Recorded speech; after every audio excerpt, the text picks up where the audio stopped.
Hello, I'm Bella Perez Rubio, PumaPodcast, and you're listening to Teka Teka News. Balitang thinking, hindi breaking. In this episode, Mr. President, Excellencies, I am Ferdinand Marcos, and I am the President of the Republic of the Philippines. I stand today on behalf of 110 million Filipinos. At this time of crisis and opportunity, I bring with me the spirit of their enduring commitment to the ideals of our United Nations. last week, President Ferdinand Marcos Jr. took a 6-day working trip to New York to attend the 77th United Nations General Assembly, marking a triumphant return to the U.S. after a standing contempt order issued by a Hawaii court kept him away for over 2 decades.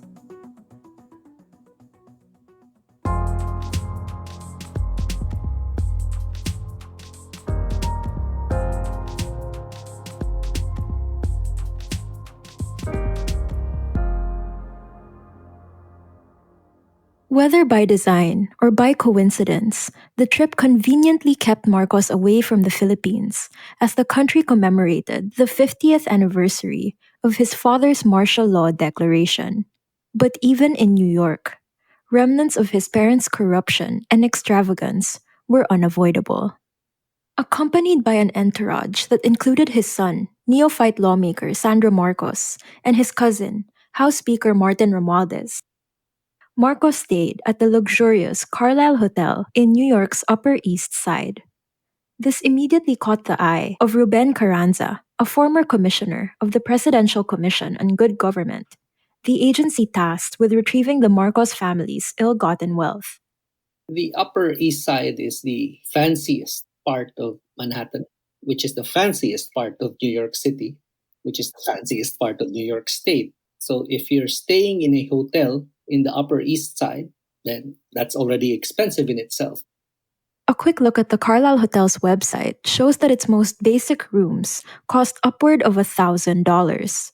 Meanwhile, a report from the Wall Street Journal says the Carlyle's Empire Suite is one of the most expensive hotel rooms in New York, costing guests around $15,000 per night. That's equivalent to a staggering 885,000 pesos per night, given the dismal state of the peso this year. So the Carlyle Hotel isn't the only hotel in New York, obviously, but it's also not the only hotel that's dignified enough and respectable enough for world leaders to stay in when they come for the UN General Assembly. The president of Nigeria, Buhari, stayed at the Millennium Plaza Hotel right across the UN headquarters. Gustavo Petro, the president of Colombia, stayed at another hotel that isn't as expensive as the Carlyle. And I'm using these comparisons, Nigeria and Colombia, because these are middle-income countries that are arguably better off than the Philippines, even if they share some of the same problems that the Philippines has always had. For the Marcos family, the Carlyle is an old stomping ground, frequented by Marcos Jr.'s mother, Imelda Marcos, when she was making a name for herself as the Philippines' wildly extravagant First Lady. This is a surprise. Imelda Marcos, when she was not staying at the Waldorf Astoria, would stay at the Carlyle. And even when staying at the Waldorf, would spend time at the Carlyle Hotel entertaining people trying to climb the New York social ladder because she wanted to be seen as one of them. So she also lavishly gifted people that she admired. One gift was a Steinway piano that now would cost about 300,000 US dollars. She gave a white Steinway piano to the pianist Van Cliburn, a famous pianist, a very renowned pianist who was one of Imelda's favorites. She would often invite him to perform in Malacanang. She gifted him with a piano, had it delivered to the Carlyle Hotel, where apparently Van Cliburn was staying. According to Ruben, Imelda met other musicians at the Carlyle as well, including Israeli violinist Roni Rogoff, who she gifted a Stradivarius, rare violins, the cost of which range from thousands to millions of dollars. So the Carlyle is rich in Marcos ill-gotten wealth history and in the pretentious Marcos lifestyle of living rich on stolen money. So no surprise that the Marcos son, the Marcos grandson, and the Marcos nephew will think that they're entitled to live this life again.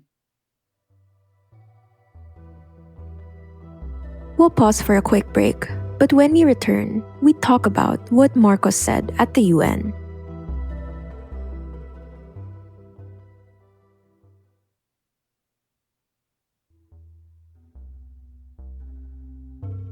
When it came time for Marcos to deliver his speech before the UN, he stuck to the same format. He avoided awkward topics like corruption, rights violations, and attacks on democracy. Again, it was the 50th anniversary of when his father unleashed all of those things on the Filipino people. The effects of climate change are uneven and reflect an historical injustice. Those who are least responsible suffer the most. The Philippines, for example, is a net carbon sink. We absorb more carbon dioxide than we emit. And yet, we are the fourth most vulnerable country to the effects of climate change. This injustice must be corrected, and those who need to do more must act now. But Ruben says the topics deemed safe by Marcos and his team aren't actually that safe if you know your history. Unfortunately for him, there's enough data showing that it was during the dictatorship and during the Marcos government from 1965 to 1986 when you had almost 50% of Philippine forest cover decimated because of all the logging concessions that the Marcos dictatorship gave away to his cronies, including Juan Ponce Enrile, including Alfonso Lim, including many of these cronies that are still wealthy from the logging businesses that they have. Marcos also mentioned another pet project of his, food security. We need to take concrete steps towards a modern and resilient agriculture. For food is not just a trade commodity, nor is it just a livelihood. It is an existential imperative and a moral one. It is the very basis of human security. But Ruben took issue with this as well. Maybe they thought, who would object to a Marcos talking about food?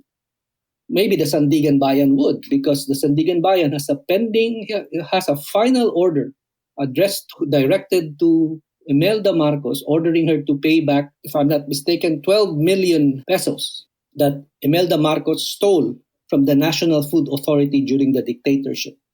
Imagine that. They were skimming from the National Food Authority during the dictatorship, and that was just the tip of the iceberg.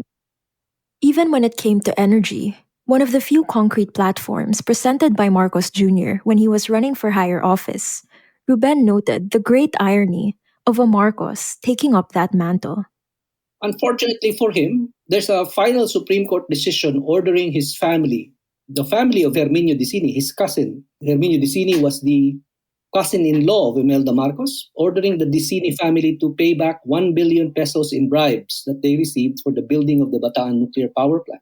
That's energy self-sufficiency, but through bribery for a nuclear power plant that couldn't be operated. So whether it's climate change, food security, energy self-sufficiency, Marcos Jr. just showed his hypocrisy in the United Nations. In any case, it wasn't all glitz and glam for Marcos in New York. For all the supporters who came to meet him, protesters were there too. The most notable protest took place outside Asia Society's headquarters, where he was invited to speak. Protesters were forcefully dragged away by security, and 3 were reportedly arrested.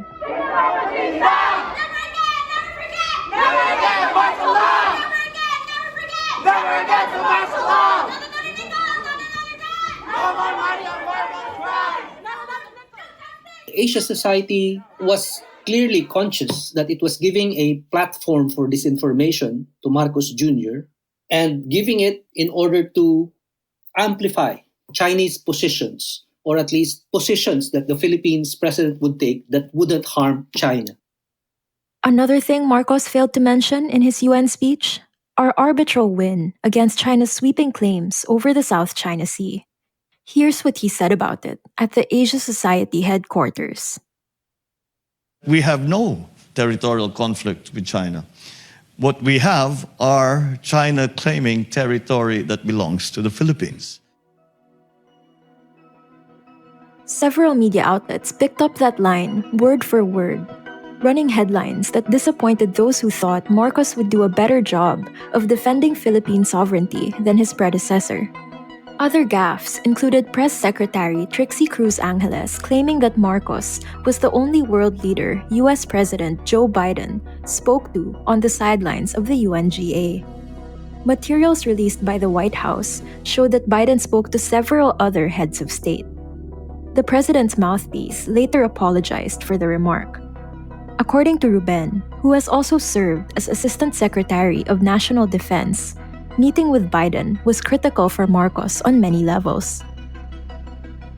Marcos Jr. needed that meeting, on one hand, to get back in the good graces of the United States after Rodrigo Duterte essentially moved all the way to the across the aisle when he was president. But Marcos Jr. also needed that meeting to come back to the Philippines and claim that he is seen as a legitimate head of government of another country. A statement posted by the White House says that among the issues discussed by Marcos and Biden were the South China Sea and human rights. It's clear that it was the United States that wanted him to say what the United States wanted to hear from him. This wasn't Marcos taking a position for himself or as part of some studied Philippine foreign policy. This was Marcos Jr. saying what the US wanted to hear, not for the Philippines, but so Marcos Jr. can come back to the United States and be given immunity. And that's the saddest part, because while the United States is carrying out its foreign policy to serve the interests of the United States, whether for bad or for good, Marcos Jr. is carrying out foreign policy to serve the interests of the Marcos family. And that was today's episode of Teka Teka. Again, I'm Bella Perez Rubio. This episode was produced by Kat Ventura and edited by Presh Capistrano. If you like this episode, share it with a friend or two. And don't forget to follow Teka Teka and Puma Podcast wherever you get your podcasts. At para sa mga mahilig manood sa YouTube, Puma Podcast na rin po kami doon. Just search Puma Podcast and subscribe to our channel. Thanks for listening.